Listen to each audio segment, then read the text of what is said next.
Hello my student, आप लोग कैसे? उम्मीद करता हूँ कि आप लोग बहुत बढ़िया होंगे। आज की इस वीडियो में हम लोग क्लास 10th का बायोलॉजी के चैप्टर नंबर 6 पर पहुँच गए, ठीक है, जिसका नाम है प्राकृतिक संसाधनों का प्रबंधन। प्राकृतिक संसाधनों का प्रबंधन है, ठीक है। आज की इस वीडियो में हम लोग 40 ऑब्जेक्टिव को कंप्लीट करने वाले हैं। अगर आप लोग इस चैनल को पर पहली बार आए, वीडियो को पहली बार देख रहे हैं, तो चैनल को सबसे पहले आप लोग सब्सक्राइब करिए, ठीक है। वीडियो को आप लोग शुरू से अंत देखेंगे ताकि आपको सारे के सारे 40 के 40 क्वेश्चन आपको दिमाग में सेट हो जाए, ठीक है। आपको एग्जाम में आने वाला क्वेश्चन इस चैप्टर से नहीं छूटने वाले, सारे चैप्टर से नहीं छूटेगा जब आप लोग वीडियो को सीरियल वाइज आप लोग देख लीजिएगा, ठीक है, क्योंकि सारे को हम लोग निचोड़ पढ़ाए हैं, ठीक है। अगर आप लोगों को इसका PDF आप लोगों को लेना है तो टेलीग्राम चैनल एग्जाम फ्री पर जाइए, जिसका लिंक हम आप लोगों को डिस्क्रिप्शन में दे दिया हूँ, वहाँ से आप लोग जाकर ज्वाइन हो सकते हैं, ठीक है। आप लोगों को अगर आंसर पता हुआ तो 3 से 4 सेकंड के अंदर इसका आंसर आप लोग कमेंट बॉक्स के अंदर बता सकते हैं, ओके। आप लोग यह भी बताइएगा कि इस बोर्ड की तैयारी कर रहे हैं, आपका कौन सा विषय आपको जो है सब्जेक्ट जो है कमजोर है, ठीक है। कमेंट बॉक्स में बताइए, उसको हम लोग कंप्लीट करने का प्रयास करेंगे, कंप्लीट करेंगे भी, ठीक है। आपको सब्जेक्टिव ऑब्जेक्टिव वाली वीडियो आपको प्रोवाइड किया जाएगा, ठीक है।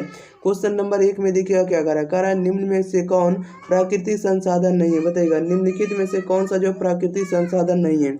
तो प्राकृतिक संसाधन आपको कौन नहीं है, तो जीवधारी नहीं, ऑप्शन नंबर डी इधर राइट आंसर हो जाएगा, जीवधारी जो आपको प्राकृतिक संसाधन नहीं है, ओके। क्वेश्चन नंबर 2 में कह रहा है यूरो 2 का संबंध किससे है, बताइएगा यूरो 2 का जो संबंध है वायु प्रदूषण से, ऑप्शन नंबर ए इधर राइट आंसर हो जाएगा। 3 नंबर में कह रहा है निम्न में से कौन एक भूमिगत जल का उदाहरण है, बताइएगा निम्न में से कौन एक भूमिगत जल का उदाहरण है, तो ऑप्शन नंबर बी हो जाएगा कुआं, ओके, याद रखिएगा। बढ़ते हैं क्वेश्चन नंबर हम लोग 4 नंबर पे ध्यान दीजिएगा। 4 में क्या कर रहा है, 4 नंबर में कह रहा है निम्न में कौन एक उभयलिंगी जंतु है, बताइएगा निम्न में कौन एक उभयलिंगी जंतु है। उभयलिंगी जंतु कौन है, तो आपको केचुआ हो जाएगा, ऑप्शन नंबर ए इधर राइट आंसर हो जाएगा। 5 नंबर में कह रहा है कि कोरली फॉर्म क्या होता है, बताइएगा कोरली फॉर्म क्या होता है, तो कोरली फॉर्म एक जीवाणु होता है, ऑप्शन नंबर बी इधर राइट आंसर हो जाएगा। 6 में कह रहा है कि स्वच्छ जल का pH मान है, बताइएगा स्वच्छ जल का pH मान क्या होता है, तो 7 होता है, ऑप्शन नंबर ए इधर राइट आंसर हो जाएगा। 7 नंबर में कह रहा है कि पर्यावरण दिवस किस दिन मनाया जाता है, बताइएगा पर्यावरण दिवस किस दिन मनाया जाता है, तो 5 जून को मनाया जाता है, ऑप्शन नंबर बी इधर राइट आंसर हो जाएगा। बढ़ते हैं क्वेश्चन नंबर हम लोग 8 नंबर की ध्यान दीजिएगा। 8 में क्या कह रहा है कि गंगा कार्य योजना किस वर्ष प्रारंभ हुई थी, बताइएगा गंगा कार्य योजना किस वर्ष प्रारंभ हुई थी, तो 1985 ईस्वी में, ऑप्शन नंबर बी इधर राइट आंसर हो जाएगा।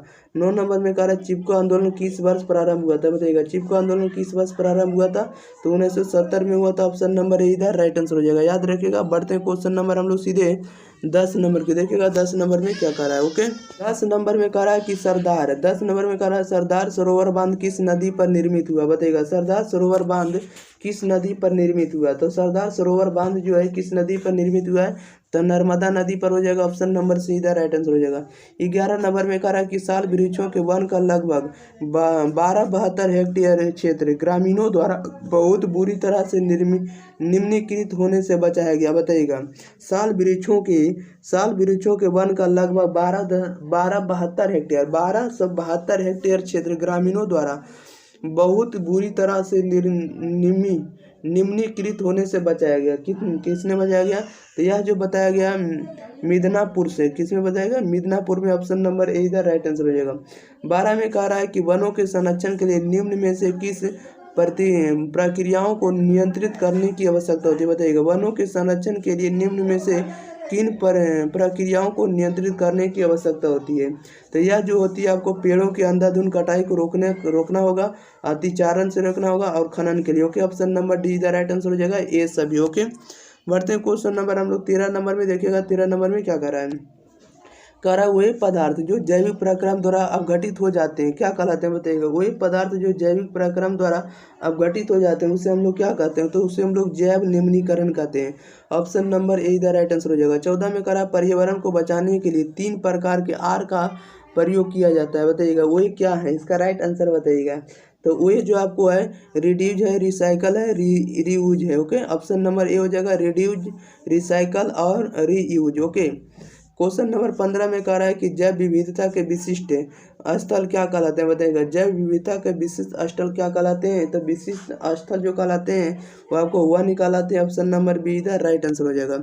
बढ़ते हैं क्वेश्चन नंबर हम लोग 16 नंबर में देखिएगा। 16 नंबर में क्या कह रहा है, 16 नंबर में कह रहा है अमृता देवी बिश्नोई का संबंध किस वृक्ष के संरक्षण से, बताइएगा अमृता देवी बिश्नोई का संबंध किस वृक्ष के संरक्षण से है, तो यह जो आपको खेजरी वन संरक्षण से, ओके, ऑप्शन नंबर ए इधर राइट आंसर हो जाएगा।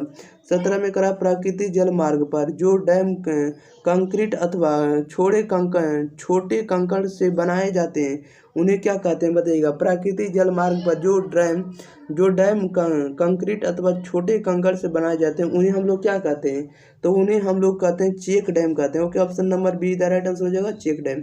18 में करा है कोयला तथा पेट्रोलियम परंपरागत ईंधन है जो किसके लिए परिवर्तन के कारण उत्पन्न हुए बताइएगा। कोयला तथा पेट्रोलियम परंपरागत ईंधन है जो किसके परिवर्तन के कारण उत्पन्न हुए, किसके परिवर्तन के कारण उत्पन्न हुए हैं, तो यह जो हुए हैं आपको ऑप्शन नंबर डी हो जाएगा उपरोक्त के लिए, ओके। ऑप्शन नंबर ए में कह रहा है कि केवल प्राणियों के मृत शरीरों द्वारा, बी में कह रहा है केवल वनस्पतियों के मृत शरीरों द्वारा, सी में कह रहा है कि सागरीय प्राणियों के मृत शरीरों द्वारा, तीनों के द्वारा उत्पन्न हुआ, ओके। ऑप्शन नंबर डी हो जाएगा उपरोक्त सभी के द्वारा। क्वेश्चन नंबर देखिएगा 19 में क्या करा है, करा निम्नलिखित में से प्राकृतिक संसाधन कौन है बताइएगा। निम्नलिखित में प्राकृतिक संसाधन कौन हो जाएगा, तो प्राकृतिक संसाधन कौन सा होने वाला है, इसका राइट आंसर बताइएगा। तो प्राकृतिक संसाधन जो आपको मृदा भी है, आपको जल भी है, वन भी, इसलिए ऑप्शन नंबर डी हो जाएगा ये सभी। 20 में करा निम्नलिखित संसाधनों में से किन्हें संपोषित रूप में से उपयोग करने की आवश्यकता है बताइएगा। निम्नलिखित संसाधनों में से किन्हें संपोषित रूप में उपयोग करने की आवश्यकता है, किसको करने की आवश्यकता है, तो ये जो आपको कोयला को भी करने की आवश्यकता है, पेट्रोलियम को भी, वन को भी, इसलिए ऑप्शन नंबर डी हो जाएगा उपरोक्त सभी। 21 में करा विश्व में कितने प्रतिशत भाग में जल पाया जाता है बताइएगा। विश्व के कितने प्रतिशत भाग में जल पाया जाता है, तो 70% में, ऑप्शन नंबर सीधा राइट आंसर हो जाएगा।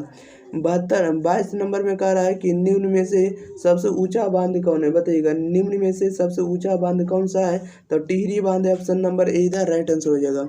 बढ़ते हैं क्वेश्चन नंबर हम लोग सीधे 23 नंबर में देखेगा। 23 नंबर में क्या करा है, 23 नंबर में कह रहा है कि गंगा नदी की लंबाई कितनी बताइएगा। गंगा नदी की आप लोगों को लंबाई बताना है, इसका राइट आंसर बताइएगा क्या हो जाएगा। गंगा नदी की लंबाई आप लोगों को बताना है, गंगा नदी की लंबाई कितनी है, तो गंगा नदी की जो लंबाई लगभग 2500 kilometre, okay. Option number be the right answer हो जाएगा। 26 में कह रहा है टिहरी बांध का निर्माण किस प्रदेश में किया गया बताइएगा। टिहरी बांध का निर्माण किस प्रदेश में किया गया है, तो इसका जो राइट आंसर हो जाएगा क्या हो जाएगा, तो यह जो किया गया उत्तराखंड में, option number be the right answer हो जाएगा। 25 नंबर में कह रहा है उभयलिंगी जंतु कौन नहीं है बताइएगा। उभयलिंगी जंतु कौन नहीं है, तो उभयलिंगी जंतु कौन नहीं, तो मछली नहीं, ऑप्शन नंबर डी इधर राइट आंसर हो जाएगा। बढ़ते हैं क्वेश्चन नंबर हम लोग 26 नंबर में देखेगा। 26 नंबर में क्या करा है, 26 नंबर में करा है प्राकृतिक चयन का सिद्धांत किसने दिया बताइएगा। प्राकृतिक चयन का सिद्धांत किसने दिया, तो ये जो दिया डार्विन ने दिया, ऑप्शन नंबर सीधा राइट आंसर हो जाएगा। 27 में करा प्रकृति में पाया जाने वाला सबसे महत्वपूर्ण अजैविक संसाधन निम्न में से कौन है बताइएगा।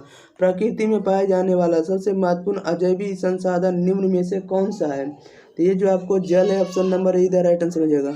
28 में करा है कि 200 सेंटीमीटर से अधिक वार्षिक वर्षा वाले क्षेत्र को क्या कहते हैं बताइएगा। 200 सेंटीमीटर से अधिक वार्षिक वर्षा वाले क्षेत्र को हम लोग क्या कहते हैं, तो उसे हम लोग नम क्षेत्र कहते हैं, ऑप्शन नंबर इधर राइट आंसर हो जाएगा।